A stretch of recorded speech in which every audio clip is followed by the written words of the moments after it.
writing a piece of research for Wits University, and the research is on cyberbullying in a South African context.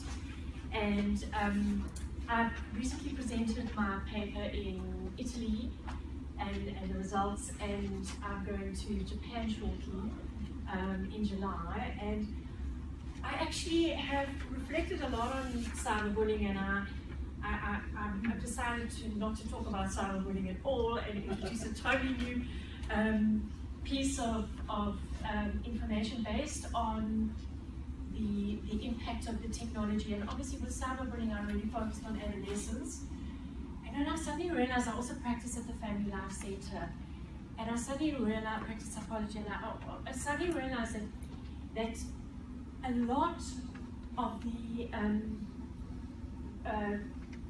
information technology space and the behavior and what's happening in the space actually includes a whole lot of adults, a whole lot of people, and it affects our relationships. So I thought I would use you guys as a guinea pig and make a new piece of research and just have a look at the fast-paced technology and focus on relationships and what those relationships are.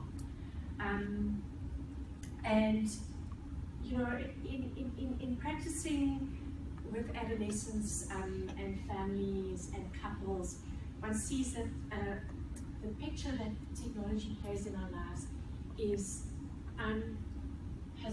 it's just unbelievable. It has a huge impact. Just think about how we interact and how we go about communicating with each other. And I think that hopefully I can just give you sound bites around this technology. I think I really want to focus on the character and the features and the properties of technology. As you can see, I'm no techno buff myself with my handwritten notes here. And that's not what this is about. This is about being in the world, being in the moment with people who are interfacing in a very, very different space. And essentially, there are a few things that we're saying. We're saying that communication has been altered. The context in which we communicate has vastly changed. And in our practice, and in our work, and even in our lives, I'm a mommy of 5, I've got 3 adolescents in my life. We see how people engage and interact. It's just exponentially different, and it's going to have an impact. I think one of the important things, and a soundbite to take out, is that we're working in an unregulated space. We're playing in an unregulated space. Now, if my timing is okay in terms of, I will talk about adolescence and how this impacts on their identity. You can imagine the challenges that adolescents are facing today, alongside the challenges that technology are presenting.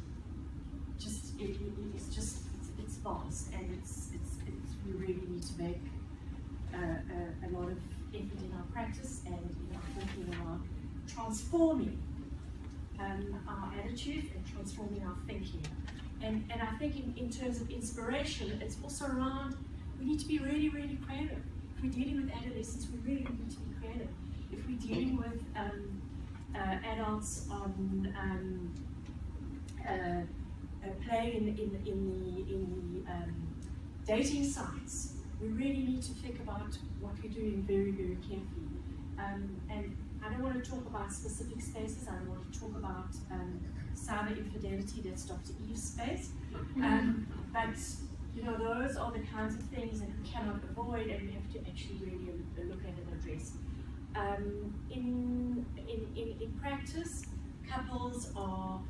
I mean, I don't even think that I think that we also really need to redefine what a relationship is, what a marriage is, and what constitutes those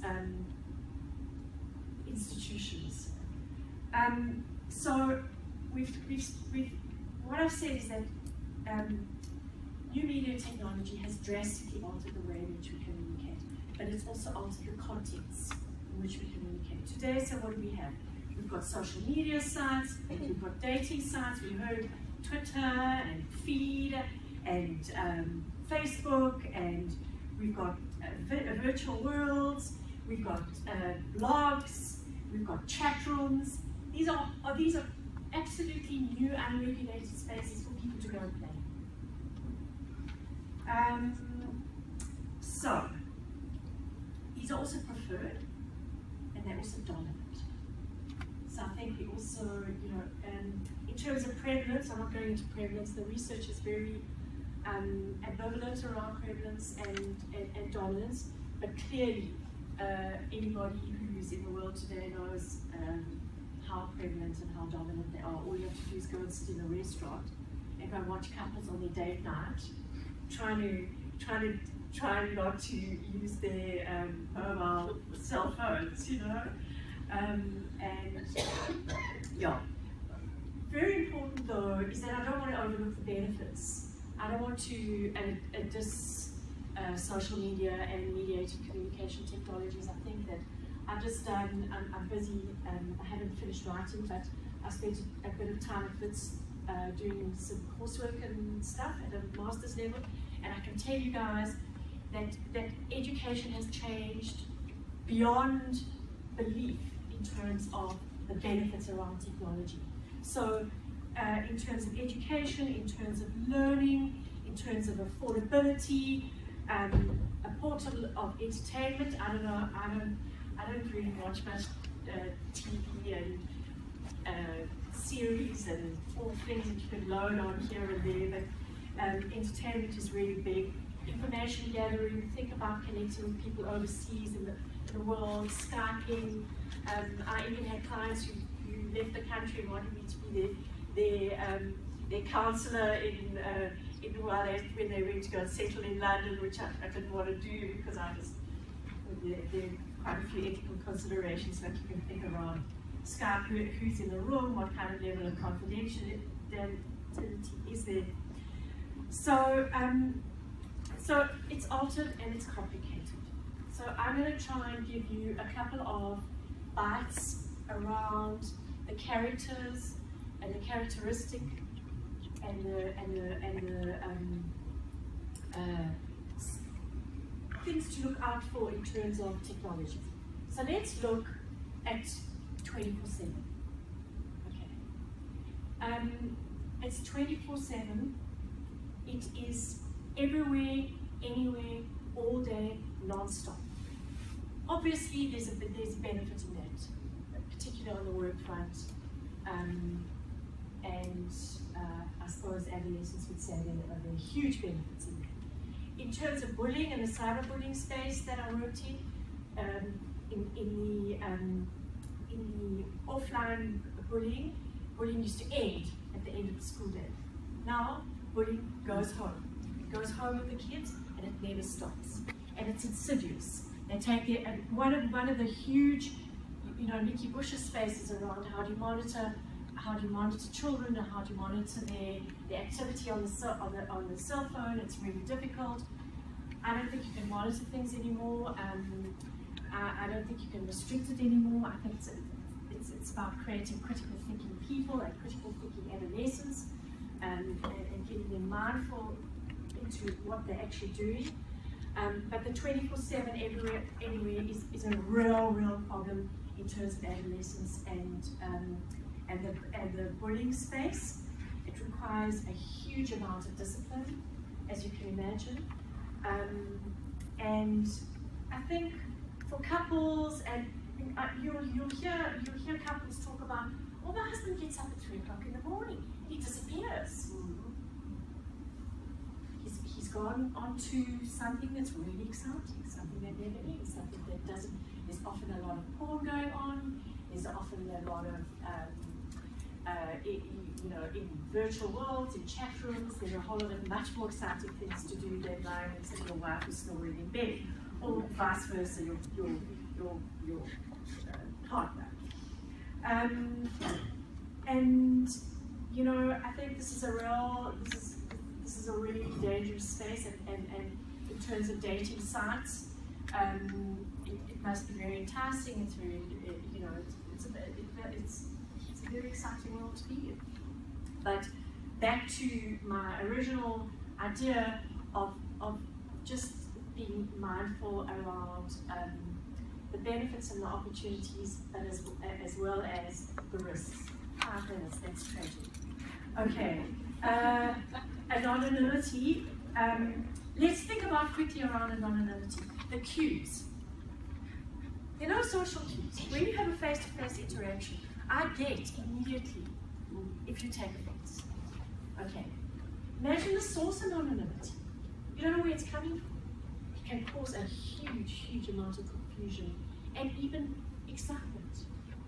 Like, who's this? You know, what could this? Think about an adolescent who can't self-regulate, wants to risk take. This must be really exciting. This is an anonymous person. Could be a stalker, you know. Let's just think about another big word, asynchronicity. That is about editability and changeability. We can think about the benefits of that.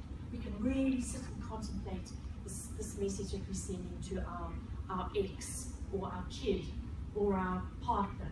We can change it, we can edit it, we can make it, we can sort it. But just think about that in a tech-savvy person's hands around what they can actually do to edit and change a demeaning image. Okay, so I'm just going to stick with that. Invisible audiences, very important, guys. The digital footprint. The digital footprint is there forever. You put your vagina in space, it's there forever.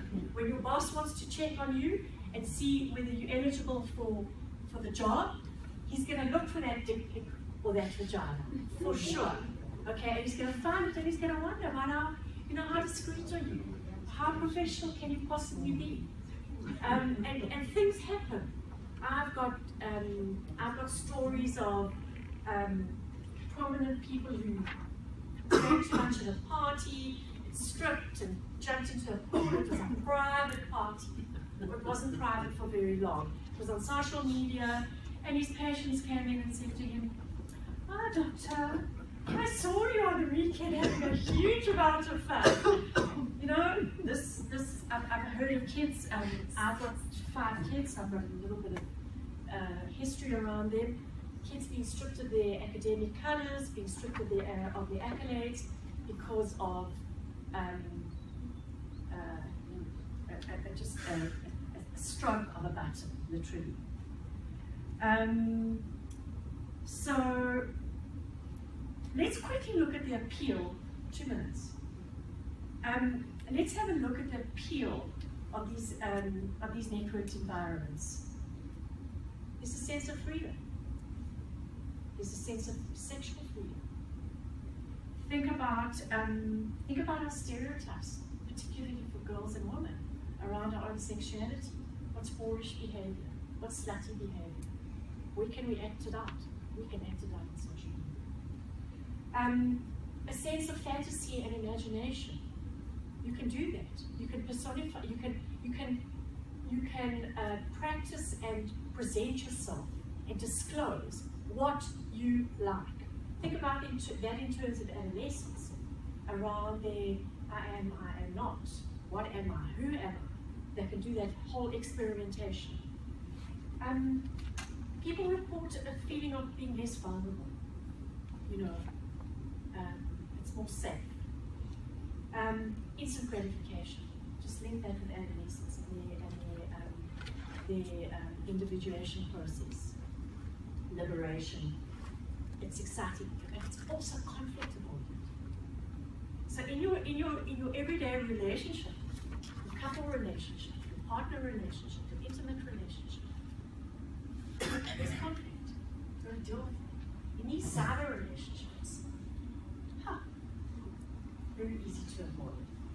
So we can see why this is a very alluring space, and it's really got its benefits. So as a takeaway, I just want us to be really cautious. I want us to work with people in a different kind of a way, and even in our own personal lives, be mindful about what we do. if the question is about being creative, let's be creative about how we communicate and how we go about things. And I think that transformation is really, really important in this kind of space. And us as therapists or counselors or practitioners in any kind of way, just to hold on to these qualities that are available, very readily available in terms of mediated